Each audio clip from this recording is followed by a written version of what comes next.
My father stood at the head of the dining table, one hand holding a glass of red wine, the other resting on the back of a chair as if the entire room belonged to him. The golden candlelight fell across the silver cutlery, the porcelain plates my mother only brought out on major holidays, and the 14 faces, waiting for a beautiful Thanksgiving toast. I sat near the end of the table beside my daughter Emma. She was wearing the green velvet dress I had ironed smooth that morning, her small hands folded neatly in her lap, so well behaved it made my heart ache. My father smiled, the kind of smile I knew far too well. It always began like a compliment, meant for someone else, then ended as a cut, meant for me. "Our family has so much to be thankful for," he said, his voice warm, like the voice of a perfect father. "Especially Vanessa, my eldest daughter, Dr. Vanessa Hart, the pride of the Bennett family." Everyone applauded. Vanessa lowered her head with a soft smile, her pearl earrings trembling slightly against her neck. Her husband, Grant, sat beside her, strangely quiet. I looked down at the napkin on my lap and told myself I only had to get through this dinner. Then I would take Emma back to the small house behind the garden, lock the door, and tomorrow everything would go back to normal. But I was wrong. My father was not finished. His eyes moved toward me, and the corner of his mouth lifted. "And what about Claire?" he said, dragging out my name as if it were the funniest part of the evening. "One daughter is a doctor, the other is a maid. At least this family has both elegance and cleanliness." He laughed first. Then a few others laughed with him. Not everyone, but enough for the sound to hit my chest like something heavy. I had heard that kind of joke for years. At Christmas dinners, at Vanessa's celebrations, even on the nights when I was standing in the kitchen, my hands still smelling of bleach after roasting the chicken, no one remembered to thank me for. I used to think silence was the way to keep the peace. Until Emma gently tugged at my sleeve. She looked up at me, her brown eyes wide, her voice so small, it nearly broke beneath the sound of knives and forks. "Mom," she whispered, "is being a maid. Something bad." The whole table seemed to freeze. No one laughed anymore. I looked at my daughter. In that moment, I no longer heard my father's voice. I no longer saw the candlelight or the beautiful plates on the table. I only saw an 8-year-old child learning to feel ashamed of her mother inside the very house where she should have been loved. If you have ever been looked down on by your own family like that, comment. And if you want to hear more painful but true family stories, subscribe to the channel so you will not miss the next parts. I placed my napkin on the table. Very slowly. Then I stood up. Not to cry. Not to beg anyone to understand me. But for the first time in my life, to take back from my father the right to define me, a right he had held for far too long. 6 years before that dinner, I thought the most humiliating moment of my life was having to return to my parents' house after my marriage fell apart. But later I understood that some doors do not open to welcome you. They only open just enough to remind you that you are in debt. That morning I drove from Richmond back to Millbrook feeling as if I was no longer fully myself. In the back seat was Emma, only 2 years old, then clutching her old stuffed rabbit and crying until her voice went hoarse because she did not understand why her father was not coming with us. I did not know how to explain it either. The man who had once promised to build a home with me had walked out on Tuesday, drained our joint account on Wednesday, then sent divorce papers from his mother's house before I could even understand what was happening. I stopped the car 3 times along the way. Once to change Emma's diaper, once to buy her a small carton of milk, and once just to press my face against the steering wheel and breathe. I did not cry out loud. I was afraid that if I cried, Emma would panic even more. So I wiped my face, looked at her through the rearview mirror, and spoke to her in the calmest voice I could still pretend to have. "It's okay, sweetheart. Mommy is here." But deep inside, I did not believe those words myself. By the time my old car pulled up in front of the white Bennett family house, the afternoon was already fading. The porch was still spotless, the hedges still neatly trimmed, and the flower pots by the door still looked like something from a magazine. Everything there was always perfect except the way they loved their children. My father, Harold Bennett, opened the door after the second ring. He looked at me, then at the 2 suitcases at my feet, then at Emma sleeping against my shoulder. There was no alarm in his eyes, no tenderness, not even the hug I had secretly hoped for the entire drive. He only said, "The small house behind the garden is empty. You can stay there for now. Do not make a habit of it." I stood there, one arm holding my child, the other gripping the bag strap until my knuckles turned white. My mother, Diane, appeared behind him, her eyes slightly red, but her mouth pressed tight as if even her tears needed my father's permission before they could fall. The small house behind the garden was just over 300 square feet, with 1 bedroom, a kitchen corner, and a bathroom, where the hot water ran out after only a few minutes. But on that first night, lying on the old mattress and listening to Emma breathing steadily beside me, I still told myself that at least we had a roof over our heads. I did not know then that this very roof would one day become the rope my father used to pull my head down. If my father's contempt had only begun the day I started cleaning rental houses, maybe I would have found it easier to forgive him. But the truth was, long before I ever held my first mop, long before I was called a maid at family dinners, I had always been the child standing on the edge of my own home. Vanessa was 4 years older than me. From the time we were little, she was the story my parents loved telling the neighbors. She had good grades, a gentle way of speaking, knew how to sit with her back straight when guests came over, knew when to smile, and always brought home certificates. My mother carefully laminated. My father hung every one of her awards on the wall near the living room where anyone who walked in could see them. I was different. I was not bad, not lazy, not rebellious, the way my father would later describe me. I simply did not fit the mold he wanted. I liked fixing old things in the shed. I liked helping the neighbor rearrange her garden. I liked earning money through small jobs more than sitting for hours with school subjects. No one helped me understand. When Vanessa got a tutor to prepare for exams, my father told me the public library was free.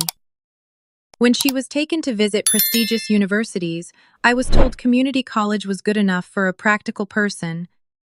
I still remember the evening my father placed the brochure for Blue Ridge Community College in front of me. He did not ask what I dreamed of.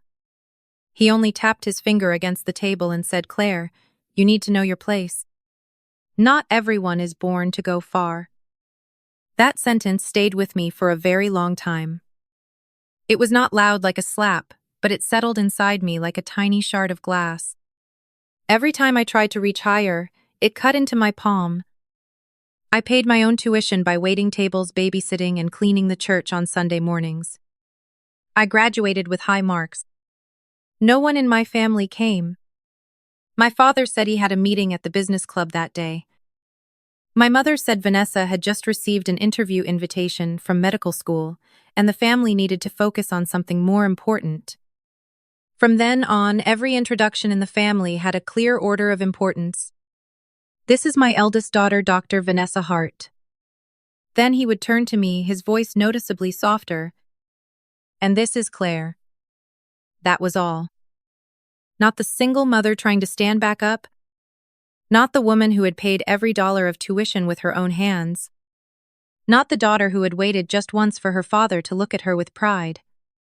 Just Claire. And sometimes a name spoken like an afterthought is enough to make a person feel small. During my first week back in Millbrook, I started knocking on every door that might offer me work. I did not have time to feel sorry for myself for long because Emma needed milk diapers and a mother who would not collapse in the middle of the kitchen at midnight. I took any job that was clean and legal. Mopping floors, washing windows, laundering curtains, scrubbing bathrooms, cleaning basements after parties where the homeowners never remembered the name of the person who made everything neat again.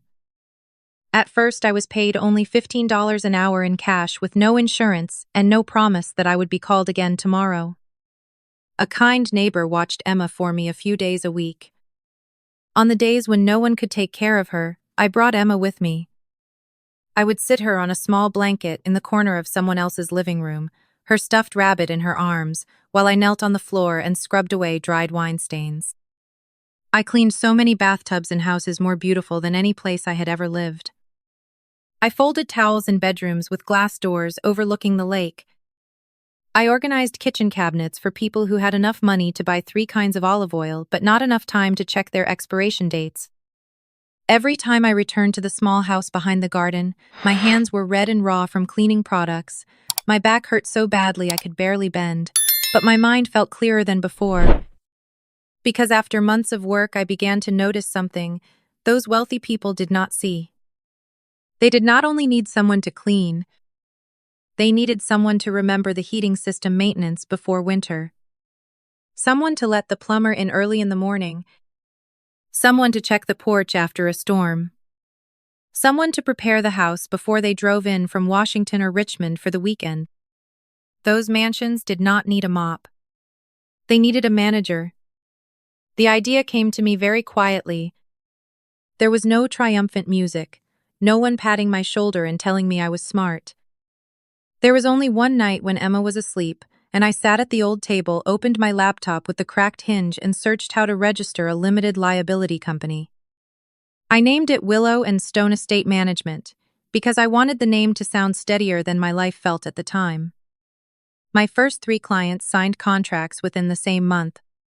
They were not big contracts, but they were real. I printed them on the library. Printer bought a notebook to track the schedule for each house, then stayed up late building a website. When I told my mother, she only gave me a tired smile and said, "That's good, honey." Vanessa has just been invited to speak at a dermatology conference. I stood in the kitchen, still holding the phone, with the confirmation email for my newest contract, and for the first time I understood something so clearly it hurt. Some people will never see you grow if in their minds they have already decided you are only allowed to stay small. The call came on a Thursday evening after Emma had fallen asleep, and I was sitting at the kitchen table trying to figure out whether I still had enough money that month to pay the car insurance. A number I did not recognize from the Millbrook area appeared on the screen. I almost did not answer, because unknown numbers usually brought bills trouble, or some reminder that my life was not as stable as I kept pretending it was. But that night, for reasons I still cannot explain, I picked up. "Is this Claire Bennett?" the woman on the other end asked. Her voice was low, calm, and slightly rough, like someone who had once smoked and had quit a long time ago. "This is Ruth, Harold's sister." I sat up straight. In the Bennett family, the name Ruth was almost forbidden. My father never called her his sister, and certainly never called her family. He only said "that woman" whenever someone accidentally mentioned the antique shop on Birch Street. The reason was simple. Aunt Ruth had been divorced, had refused to live by the rules my father considered honorable, and worst of all, she was not ashamed of any of it. "I heard about your company," she said. "A client with a lake house mentioned you. She said if someone wants things done properly, they should call Claire." I did not know how to answer. For so many years, no one in my family had ever introduced me with a sentence that kind. We met the next morning at the small cafe beside her shop. Aunt Ruth wore a dark blue coat, her silver hair pinned neatly at the back of her head, her eyes so bright and direct they made it hard for anyone to lie. Her shop smelled of old wood paper and dried lavender. Unlike my parents' house where everything was so perfect it felt cold, Aunt Ruth's place was messy, in a way that made you want to sit down and breathe. She did not waste time. "I want to invest in Willow and Stone," she said, placing an envelope on the table. $15,000. Not a loan. I take a small share of the company, and you use it to hire help and build it properly. I looked at the envelope as if it belonged to someone else. $15,000 was not just money to me then. It was time. It was sleep. It was the ability to buy better tools, pay an assistant, and stop running from one house to another as if I were chasing survival itself. "Why would you do that?" I asked. "Because you hate my father." Aunt Ruth looked at me for a long moment. Then she shook her head. "No, I am doing it because I know what it feels like to be erased from your family's story. And I also know that sometimes when just one person believes in you, you can begin to live differently. The words tightened my throat. I did not cry in front of her, but my hand trembled when I touched the envelope. Before I left, Aunt Ruth walked me to the door. The late spring wind moved through Birch Street, carrying the faint scent of rain. She placed a hand on my shoulder and said quietly, "Claire family should be a place where people feel safe, not a cage that forces them to bow their heads." I drove back to the small house behind the garden with the envelope on the passenger seat. For the first time, in a very long time, I no longer felt like I was merely surviving each day. I saw a very narrow door opening in front of me. And I did not yet know that behind that door there was not only money. There was also the truth about my father. Aunt Ruth kept her word. With that investment, I hired 2 part-time employees, bought scheduling software, and moved everything from messy paperwork into a real system. Willow and Stone was no longer just a pretty name on a website. It started to have clients' appointments and people calling because they had heard I always finished the work before they even had time to worry. But the more the company grew, the more the small house behind the garden became a shadow pressing down on my shoulders. I was still living on my parents' land. I still walked along the gravel path behind the kitchen every evening. I still heard my father mowing the lawn like a reminder that everything I called home was in his hands. There was no rental contract, no paperwork. Only the sentence he had said years ago, "This is only temporary." One Sunday evening after family dinner, my father set down his knife and fork very slowly. Vanessa and Grant sat across from me, and Emma was coloring in the corner of the room. My father looked out the back window, where the small light from my house glowed through the garden. "The land behind the house is becoming valuable," he said. "Maybe I need to rearrange a few things." I looked up. "What does rearrange mean?" He took a sip of water. "It means you should not get too comfortable with something that does not belong to you." No one said anything. Vanessa looked down at her wine glass. Grant pretended to check his phone. My mother tightened her hand around her napkin, but she did not look at me. In the Bennett family, when Harold Bennett said something like that, it was not a warning. It was a sentence delivered in a gentle voice. That night, after Emma had fallen asleep, my mother called. "Someone came to look at the land last week," she said. "Some real estate developer. Your father handles these things." I sat on the edge of the bed. "Mom, you know Emma and I live here." "Claire, your father is under a lot of pressure. Do not make everything harder." I wanted to ask, what about my pressure? But I did not. The next morning, I started looking for rental homes near Emma's school. But finding something affordable in Millbrook was not easy. The places safe enough were too expensive. The places I could afford were too far from school, too old, or in areas where I would never dare let my daughter walk alone. A week later, my father found out. He called without even saying hello. "If you move out, you are completely on your own," he said. "Do not expect anyone to watch Emma on weekends. Do not expect to be invited back for holidays. If you want independence, then be independent all the way." Emma loved her grandparents. She drew my father's garden in her school notebook and still believed Grandpa only made strange little jokes. I was not afraid of losing a roof. I was afraid my daughter would be turned into the rope used to keep me standing still. If it were you, would you stay to protect your child or leave to keep your self-respect? Comment 1 if you would stay, and 2 if you would leave. And do not forget to subscribe if you want to hear more stories about people who stayed silent for far too long.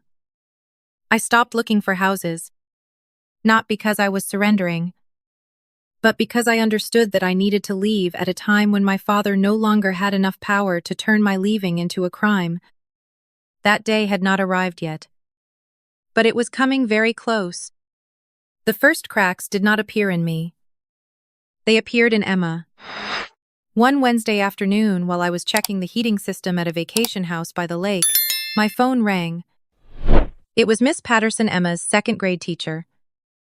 Her voice was very gentle, but it was exactly that gentleness that made my heart drop. "Miss Bennett, could you stop by the school for a moment after class? I'd like to talk to you about Emma." I had received enough calls in my life to know that when people began with a voice that soft, there was usually nothing truly soft waiting behind it. I drove to the school in my company uniform, still dusty, my hair tied back in a hurry, the smell of metal still on my hands from the lock I had just replaced. The whole way there, I told myself maybe Emma had only argued with a friend. Maybe she had lost her homework. Maybe it was something small. But when I stepped into the empty classroom and saw Miss Patterson sitting beside the low table made for students, I knew I was wrong. "Emma is not in trouble," she said immediately, as if she was afraid I would panic. "She is sweet. Very sweet. But lately she has been quieter than usual." I sat down on the small plastic chair. My knees nearly touched the edge of the table. The feeling was strange, as if I had suddenly been pulled back into being a child waiting for an adult's judgment. "Did something happen?" I asked. Miss Patterson folded her hands together. Today, during sharing time, the children talked about their parents' jobs. One child said his father was a firefighter. Another said her mother was a lawyer. When it was Emma's turn, she looked down and said she did not know. I said nothing. Miss Patterson looked at me with sadness in her eyes. After that, a few children asked more questions. Emma only shook her head. At lunchtime, I saw her sitting alone. When I asked her about it, she said, "I think my mommy's job makes Grandpa laugh." I do not remember how I breathed after that sentence. Some words do not need to be shouted to make a mother want to collapse right where she is standing. I thanked Miss Patterson, signed a few papers. My eyes could barely read, then went out to the car and sat there for a long time. Outside in the schoolyard, Emma was standing with her friends, her yellow backpack hanging crookedly from one shoulder. When she saw me, she ran over smiling, as if nothing had happened. "Mommy, I drew our house today." I hugged her, but my heart hurt at the words "our house." That small house behind the garden did not belong to us. Even my daughter's thin layer of peace was still in the hands of a man who could take it back whenever he wanted. That night after her bath, Emma sat on the bed brushing the fur of her old stuffed rabbit. I sat beside her, trying to keep my voice natural. "Sweetheart, Miss Patterson said your class talked about your parents' jobs today." Emma froze. "You did not want to tell them." She looked down at her small feet swinging over the edge of the bed. I didn't know what to say. "But Mommy does a lot of things. I take care of houses, manage repair schedules, help clients prepare their homes. I run a company." Emma was silent for a long time. Then she asked in the smallest voice, "Then why does Grandpa always talk like you only clean houses?" I did not answer right away. Not because I had no answer, but because every honest answer was too heavy for an 8-year-old child. Finally, I stroked her hair and said, "Because sometimes adults see one very small part of someone and they think that is the whole person." Emma frowned. "Like looking at one page of a book and thinking you read the whole thing." I laughed, but my eyes burned. "Yes.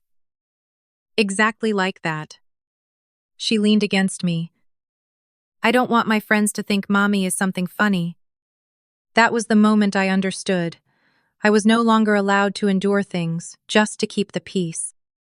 My father's jokes did not stop at my ears. They had crawled across the dining table through holidays, across the backyard, and into my daughter's heart. I could survive being looked down on. I was used to being called names, smaller than who I was. But I could not let Emma grow up feeling that her mother was someone who needed to be hidden. That night, after she fell asleep, I sat alone in the kitchen. The small house was so quiet I could hear the refrigerator running, the wind brushing against the window, and my own heartbeat moving slow and heavy in my chest. On the table were Willow and Stone's accounting book, a list of new clients, and one blank sheet of paper. I wrote only one sentence on it. I have to become strong enough to leave without asking anyone's permission. Then I folded the paper and placed it in the first drawer. Not like some grand promise, just like a marker. From that day on, every contract I signed, every dollar I saved every night, I stayed awake late was no longer only for the company. It was for Emma. Because one day, when someone asked what her mother did for a living, she would not lower her head. She would lift it. The biggest opportunity came on a Monday morning, just after I had dropped Emma off at school and was sitting in my car quickly eating half of a cold sandwich. An email appeared in my work inbox with a very short subject line: Property Management Proposal Request. I opened it, read every line, then read it again to make sure I had not misunderstood. A new resort was being developed in the Shenandoah Valley, made up of several luxury homes for wealthy families from Washington, Richmond, and Charlottesville. The developer wanted to find one company to manage the full range of services: cleaning, maintenance, home preparation before vacations, security checks, guest care, emergency response, and contractor coordination. The contract was large enough to change everything. I sat still in the car for a long time. Outside, other parents were driving away from the school horns sounding in short bursts, while I stared at my phone screen as if I were looking at a door cracking open at the end of a dark hallway. If I won this contract, Willow and Stone would no longer be a small company surviving on word of mouth. I could hire more people, have a real office, and save enough for a rental deposit for Emma and me without having to watch my father's mood. But the thing that sent a chill down my spine was the name at the bottom of the email. Thomas Whitaker. Whitaker Development Group. That name was familiar to everyone in Millbrook. Thomas Whitaker was the kind of man my father often mentioned at dinner, with a voice that sounded both admiring and calculating. He owned several major projects in the area, served on fundraising, boards, was photographed with the mayor, and most importantly, he was the man my father had been trying to approach for months to sell the land behind the house. I did not call right away. I went back to my small temporary office, which was really just a corner of the storage room where I kept my equipment, and opened every company file I had. Before and after photos of each property, maintenance schedules, incident reports, thank you notes from clients, 5-star reviews. I arranged everything into the most professional proposal I had ever made. 3 days later, Thomas called. His voice was low, calm, and unhurried. Miss Bennett, I asked a few people in the area about you. They all said the same thing. If you want things done right, call Willow and Stone. I gripped the pen in my hand. I'm very grateful to hear that, sir. No need to be grateful, he replied. I only care about competence. We met at his office in Staunton the following Monday morning. I wore the only blazer I owned, a pair of heels slightly worn at the back, and carried a file so thick my wrist ached from holding it. Thomas Whitaker did not speak to me the way people had when they saw only an apron or a cleaning uniform.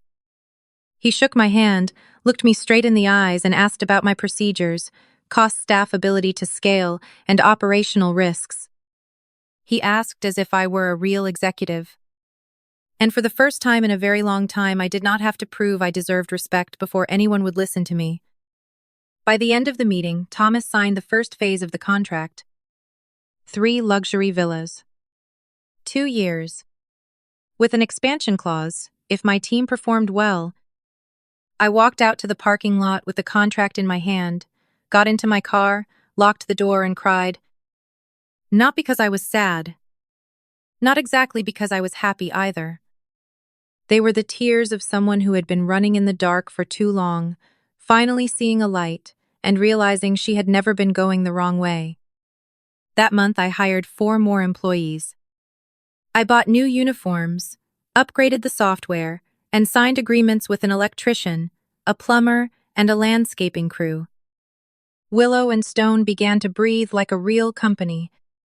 Every morning I stepped into the workday with meetings, reports, payroll, and decisions no one in my family had ever believed I was capable of making.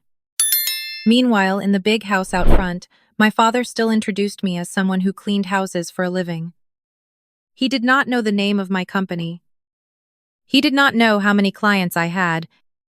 He did not know that the man he was trying so hard to impress at business dinners was the same man video calling me every Tuesday morning to discuss his most valuable properties. For months, those two worlds existed side by side. And then, like every secret pressed for too long beneath a beautiful tablecloth, they began moving toward the same dinner. 1 week after the contract with Thomas Whitaker moved into stable operation, my father called me into his study. That room had never been a place for family conversations.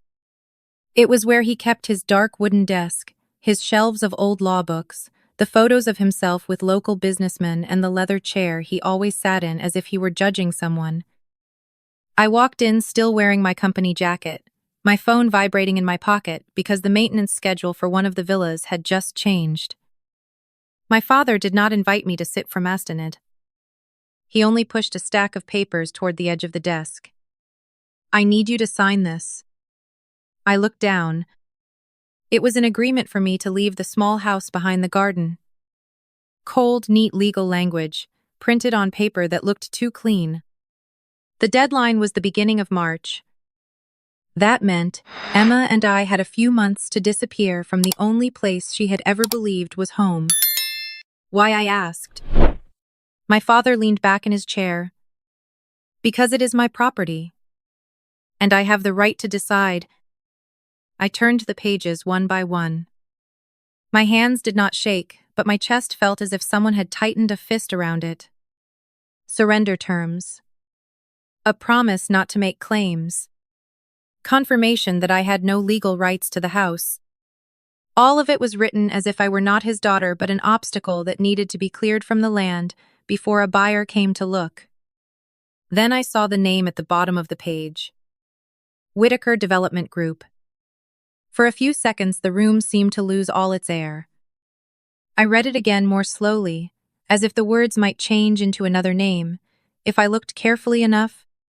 But they did not. The buyer of the land behind the garden was Thomas Whitaker, my biggest client, the man who trusted Willow and Stone to manage some of the most valuable properties in the region. I looked up at my father. "You told him the house behind the garden was empty." My father stared at me for a long time. No blinking. No shame. "It will be empty." His answer was so cold I almost laughed. Not because it was funny, but because I finally understood exactly how he saw Emma and me. Not as family. Not as his daughter and granddaughter. Just two belongings that needed to be moved out on time, so a deal would not be delayed. "I'm not signing this today," I said, placing the papers back on the desk. "I'm going to read it carefully first." His face darkened. "Claire, do not turn something simple into a performance." I stood still. "You turned my life into a clause in a contract. I am only reading it." He placed both hands on the desk. "You should remember that without me, you would not have had a place to live for the last 6 years." I looked at him. For the first time, that sentence did not make me feel smaller. It only made something inside me go quiet like a door, closing softly but firmly. "I remember," I said. "And I will also remember how you used it." I picked up a copy of the agreement and turned away. Behind me, my father called my name in a warning tone, but I did not stop. I walked down the hallway lined with Vanessa's framed photos through the shining living room where my family still performed perfection in front of guests, and out into the backyard. My small house stood beneath the maple tree, its windows glowing with weak yellow light. Inside, Emma was asleep, unaware that the grandfather she loved had just placed an expiration date on the roof above her head. I sat down on the porch steps and opened my phone. First, I called my accountant. Then I called a lawyer. Finally, I called Aunt Ruth. When she finished listening, she did not sigh or act surprised. She was silent for a few seconds, then said, "Claire, some people only understand the truth when it appears in front of witnesses." I looked toward the big house, still bright with light. Thanksgiving was only a few days away. And for the first time in years, I was no longer afraid to sit at that table. 3 days before Thanksgiving, Vanessa texted me. "Can you meet me for a little while? Just the two of us." I stared at that message for a long time.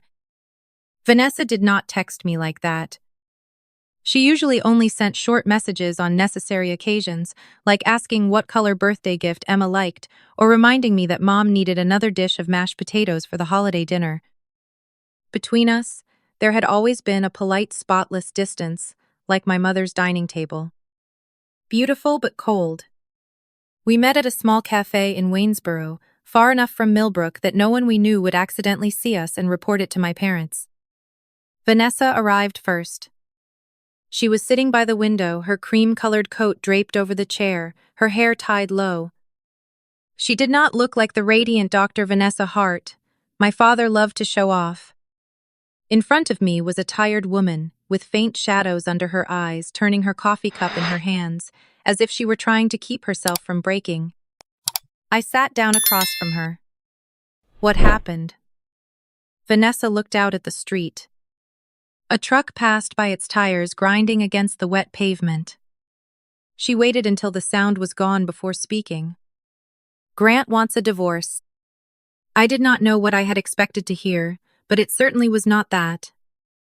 Vanessa and Grant were the couple my parents used as proof that their eldest daughter had chosen everything correctly. The right school, the right career, the right husband, the right house, the right Christmas photos to send to relatives.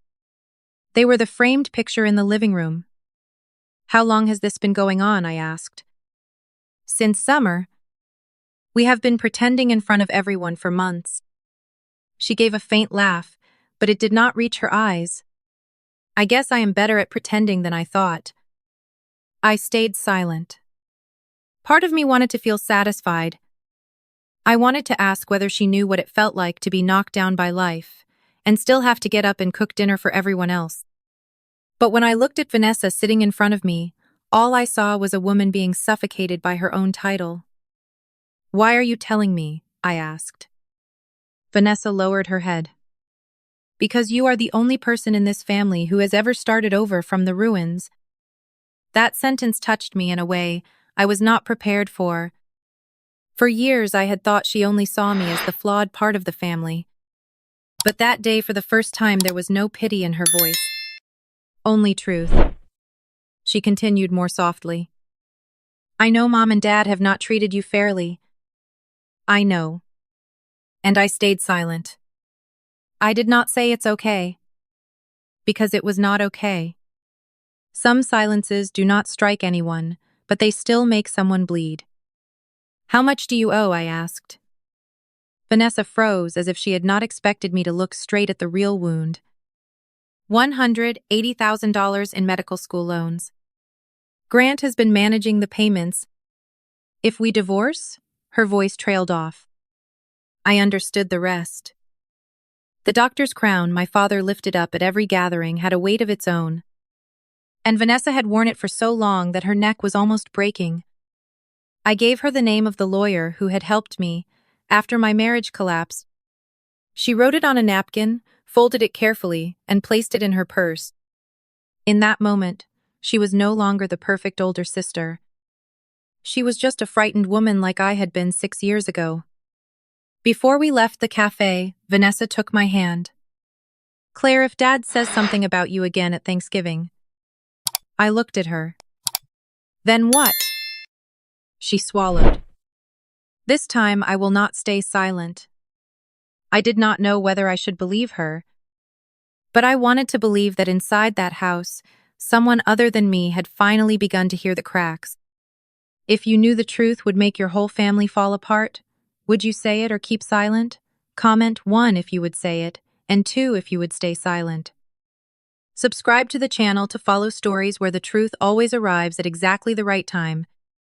That evening, as I drove home, I looked at the yellow lights along the country road and thought about the 2 Bennett sisters. One was called the pride of the family. The other was called a maid. But in the end, both of us had lived for too long inside a story written by our father. And the coming Thanksgiving might be the first time that story would be rewritten. On Thanksgiving morning, I woke before the sky had fully brightened. The small house behind the garden felt colder than usual, a thin layer of mist clinging to the window panes, while Emma was still curled under the blanket holding the stuffed rabbit so old that one of its ears could barely stand up anymore. I watched her for a few seconds, then told myself that today I would not let anyone make my daughter lower her head again. I put on a dark blue sweater, tied my hair neatly back, and prepared Emma's dress. It was the green velvet dress she loved most, with small buttons down the front and a soft white collar. When I zipped it up at the back, she spun once in front of the mirror. "Do I look pretty, Mommy?" I smiled. "You look beautiful." Emma looked at me through the mirror, her face suddenly serious. "Will Grandpa say Mommy is funny again today?" The question made my hand stop in midair. I wanted to say no. I wanted to promise her that adults knew when to stop. But I had lived in this family long enough to know that the prettiest promises were sometimes just another way of lying. "I don't know," I told her honestly. "But I will be right beside you." By 9 o'clock, I was already in my mother's large kitchen. Diane handed me an apron like she did every year, not asking whether I wanted to help, simply assuming it was my duty. Vanessa needed time to get ready. My father had to receive guests. My mother was busy setting the table. And I, the less important daughter, would stand in the heat of the oven, surrounded by the smell of butter onions, herbs and pots that needed someone to keep stirring them. I stuffed the turkey, mashed the potatoes, baked the pies, prepared the green beans, and wiped the wine stain off the counter before the guests even arrived. From time to time, my mother stepped in, adjusted the plates, changed the position of the napkins, and reminded me not to make the gravy too salty like last year. I wanted to say that last year everyone had eaten every bit of it, but I said nothing. Some battles were not worth winning before the real one began. Vanessa arrived close to noon. She wore a cream-colored dress and pearl earrings, her face carefully made up, though her eyes still looked tired. Grant followed behind her, holding a bottle of wine, as if he were holding a confession he did not know where to place. When our eyes met, Vanessa gave me a small nod. Very small. But I saw it. The guests arrived one by one. Aunt Carol and Uncle James. The Warrens from next door. Pastor David and his wife Helen. Two couples from my father's business club. Laughter coats being hung up, and my mother's sweet greetings filled the living room. From the outside, the Bennett family still looked like a perfect painting. Then the black SUV stopped in front of the house. My father almost rushed out onto the porch. He adjusted his collar, straightened his shoulders, and his smile widened more than it ever did when greeting his own daughter. Thomas Whitaker stepped out with his wife Eleanor. He wore a gray coat, his manner calm, his eyes observant but not showy. My father shook his hand longer than necessary. "Thomas, it's an honor to have you here," he said. "Please come in. I would really like you to take a look at the land behind the house before dinner." I stood at the kitchen doorway, still holding a dish towel, the heat of the oven lingering on my forehead. Thomas entered the living room. His eyes moved across the guests, then stopped on me. Only for a beat. But long enough for the world inside me to go still. My mother quickly said, "Oh, this is Claire, our youngest daughter. She helps around the house." Thomas gave a politano. His face did not change, but there was a thin flicker of recognition in his eyes, like someone hearing a familiar note in a noisy room. My father did not see it. He was too busy leading Thomas into the backyard, pointing at the land he thought he was about to sell. And I stood in the kitchen listening to their voices on the porch, understanding that my two worlds had finally stepped into the same house. Dinner began at 2 in the afternoon, exactly the way my mother had planned it for weeks. The long dining table was covered with a white cloth with candles, small pumpkins, fake maple leaves, and the blue-rimmed porcelain plates she only used when she wanted other people to believe this family had never had a single crack. 14 people sat around the table eating the turkey I had roasted since morning, the mashed potatoes I had made by hand, the gravy I had stirred until my shoulder ached, and no one asked whether I had eaten anything yet. Emma sat beside me. She was very well behaved, so well behaved, it hurt. Every now and then, she looked toward her grandfather, as if she was waiting to see whether he would be the grandfather from her drawings today, or the man who made her mother stay silent. I placed my hand on her knee under the table, a quiet reminder that I was still there. My father stood up just as everyone had finished. The first course. He tapped his wine glass lightly. The clear sound rang through the room, pulling every pair of eyes toward him. Harold Bennett loved moments like that. A quiet room, a glass in his hand, and a group of people ready to listen, as if his words were something worth remembering. "Before we continue," he said, his voice warm and full of gratitude, "I want to say that family is the greatest blessing of my life." My mother smiled. A few people nodded. Thomas Whitaker sat a few seats away from me, silently observing. My father turned to Vanessa. "I am especially thankful for my eldest daughter, Dr. Vanessa Hart. She is the pride of the Bennett family, proof that hard work, education, and good character can take a person very far." Applause rose around the table. Vanessa lowered her head, her smile stretched tight like a thread about to snap. Grant looked down at his plate, his hand wrapped around the stem of his glass. Then my father turned to me. I knew that look. I had seen it at too many dinners. It was not the look of a man seeing his daughter. It was the look of a joke about to be thrown into the room for everyone's entertainment. "And of course our Claire," he said, the corner of his mouth lifting. "One daughter is a doctor, the other is a maid. At least this family has someone to heal skin, and someone to clean floors." He laughed first. A few people laughed with him, the awkward laughter of people who did not have enough courage to stay silent. Uncle James gave a small cough. Aunt Carol looked down at her napkin. My mother pressed her lips together, as if she only wanted the moment to pass quickly, so everything could return to its original politeness. But this time it did not pass. Emma tightened her hand around mine under the table. Her fingers were ice cold. I turned and saw her eyes reddening, her lower lip, trembling slightly. She looked at me, then at her grandfather, then back at me as if she was trying to understand why the adults around her thought that was funny. "Mommy," Emma whispered. The whole table had not heard her, but I had. "Yes." She swallowed. Her voice was smaller, now more broken. "Is being a maid something bad?" The knives and forks stopped. Not one by one. It was as if the whole room had suddenly lost its breath. My mother's head snapped up. Vanessa closed her eyes. Thomas set his glass down very slowly. My father still stood there, his smile frozen on his face, looking for the first time as if he did not know where to put his hands. My mother tried to save it. "Emma, sweetheart, Grandpa was only joking." But Emma did not look at her. She looked at me. And in her eyes I saw everything I had tried to hide for 6 years. I saw the nights I came home with cracked hands. I saw all the times I forced a smile while my father turned my work into entertainment. I saw a child beginning to believe that her mother was something that needed to be explained in a smaller voice. "No. Not anymore." I placed my napkin on the table.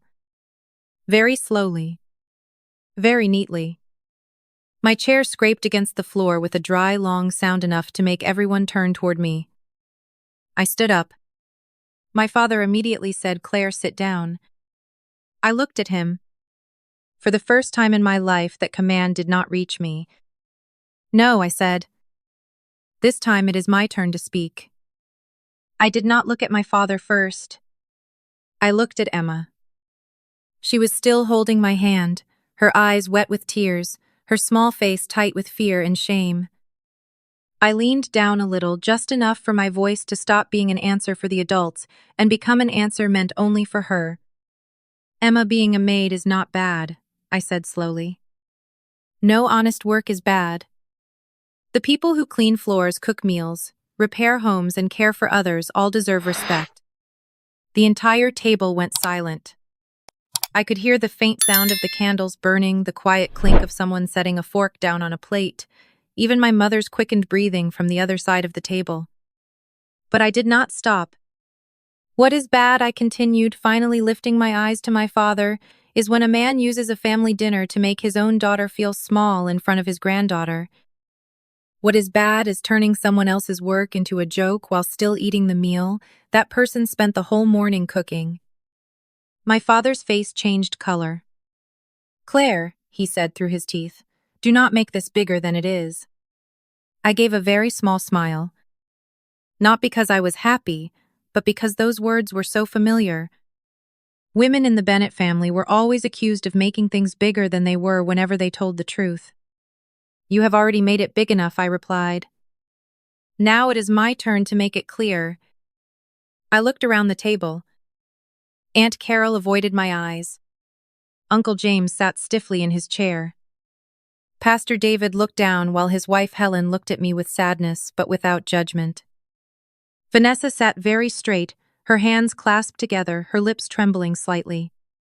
Thomas Whitaker remained silent, but his eyes never left me. "Yes, I used to clean houses," I said. "I scrubbed bathtubs, washed curtains, cleaned windows, and tidied living rooms after parties where the homeowners did not remember my name. I am not ashamed of that. Those days taught me to see what other people overlooked." I took a breath. But I did not stop there. I founded Willow and Stone Estate Management. My company now manages high-end vacation properties in the Shenandoah Valley. I have full-time employees, long-term contracts, corporate clients, and last year my company's revenue passed $2 million. No one spoke.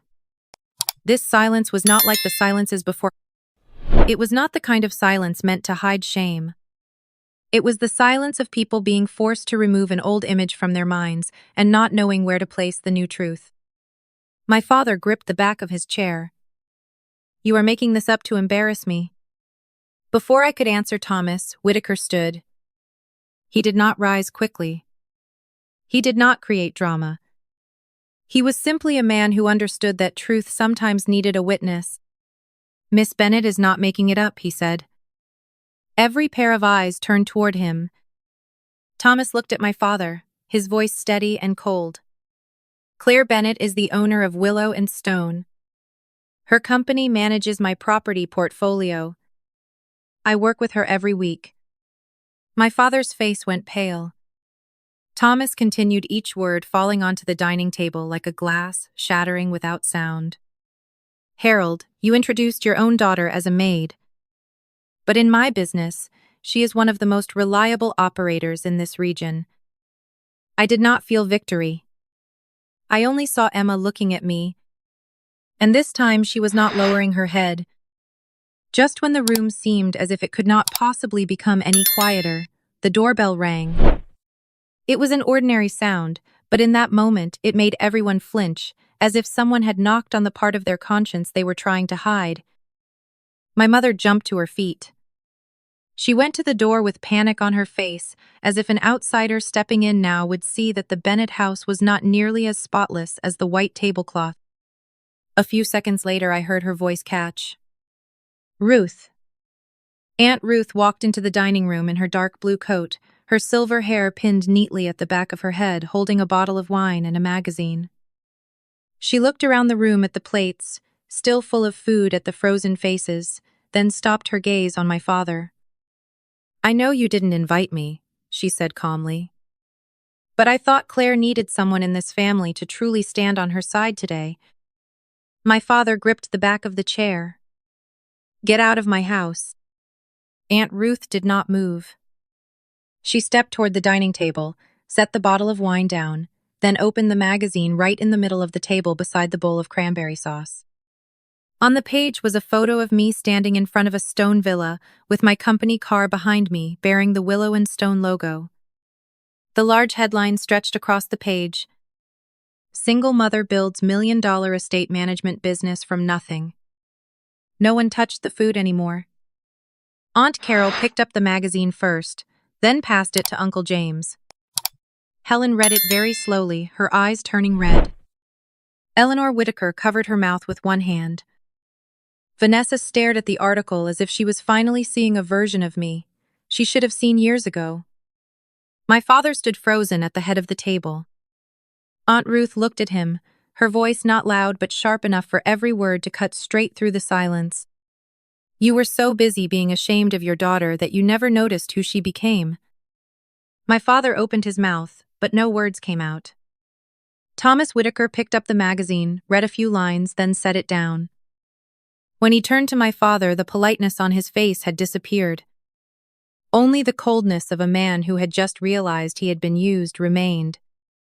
Harold, he said, the land you wanted to sell me is where Claire and her daughter are living. My father answered too quickly. That is a family matter. No, Thomas said. It became my matter the moment you lied and said the house behind the garden was empty. My mother lifted a hand to her chest. Vanessa closed her eyes. Grant looked up at my father for the first time with disgust he did not bother to hide. I spoke, my voice calmer than I expected. He gave me papers to leave before Thanksgiving. The deadline is the beginning of March. Thomas was silent for a moment. Then he buttoned his coat. I am stopping all discussions about this sale, he said. And Harold, I do not do business with people who treat their own family like a detail to hide inside a contract. My father went pale. Thomas, we can speak privately. We have spoken privately too much already, Thomas replied. Perhaps that is the problem. He turned to me and gave a slight nod. Claire, I will call you on Monday. We still have work to do. Then he and his wife left the dining room. After them, one by one, the others stood as well. Pastor David said he had something early the next morning. The Warrens said they had a headache. Aunt Carol pulled Uncle James away quickly. The excuses fell into the room like pieces of glass, and only a few minutes later, the dinner table for 14 people was left with only the Bennett family, Aunt Ruth, and the truth that could not be cleaned up. If you think Claire did the right thing, comment 1. If you think she should forgive him immediately, comment 2. And if this story touched you, subscribe to the channel, because somewhere out there are still so many people who need to hear that they are not worthless. My father sat down in his chair. The glass of wine in front of him was still full, but for the first time in my life, the man who had always stood at the head of the table no longer looked like the master of the house. He looked only like a man who had just lost control of his own story. I left my parents' house that night with Emma in my arms and Aunt Ruth walking behind me. No one ran out to stop us. No one called Emma's name. On the porch, the November wind moved through the flower pots. My mother had cared for all week, sending a few petals falling onto the steps, like the final decorations of a play whose curtain had just come down. When I placed Emma in the back seat, she held my hand and asked very softly, Mommy, do we have to go back to the small house? I looked toward the house behind the garden, where for 6 years I had lived on fear, hope, and all the things I kept telling myself because I believed I could not leave yet. The light inside that house was still on, but strangely it no longer felt like home. No, I said. Tonight we are going to Aunt Ruth's. Aunt Ruth opened the door to her small brick house on Birch Street, laid out a blanket for Emma, and made hot cocoa. That night, Emma slept in her bed while I sat on the living room floor for the first time, not feeling indebted to anyone, simply because I was safe. 3 weeks later, I rented a 2-bedroom townhouse on Maple Street. It was not large or luxurious, but my name was on the lease. Not a spoken promise. Not permission that could be taken back after a dinner. It was my signature, my deposit, my life. On moving day, Emma taped an old photo to the refrigerator. In the picture, she was sitting on her grandfather's lap and they were both smiling. I wanted to put it away, but then I left it there. Boundaries do not mean erasing someone completely from your life. Boundaries mean deciding how close they are allowed to stand. After Thanksgiving, my father lost the deal with Thomas Whitaker. He also lost many of the respectful looks he had once treated like his property. I was not happy about it. His downfall did not heal my childhood. It only put the truth back where it belonged. Willow and Stone got a real office. In meetings, no one called me Lucky. They called me Claire Bennett, the operator. Months later, my father sent me a card. Inside, there was only one sentence. I read the article. No apology. No explanation. I placed it beside the vase of magnolias Aunt Ruth had brought over. I did not throw it away, and I did not call him back. Tonight I am telling this story from the porch of the house on Maple Street. Emma is doing her homework in the kitchen, occasionally showing me a sentence she wrote about her mother. My mom runs a company, she reads. And my mom is very brave. I turn away, so she will not see my eyes filling with tears. I used to think freedom would come when my father finally became proud of me. Now I understand that freedom is when his pride is no longer the key that unlocks my heart. I did not start from nothing. I started from a small house behind the garden, a little daughter, and a belief in myself that had been buried for far too long. But some seeds only need to be carried out of the shade. And one day, they learn how to bloom on their own.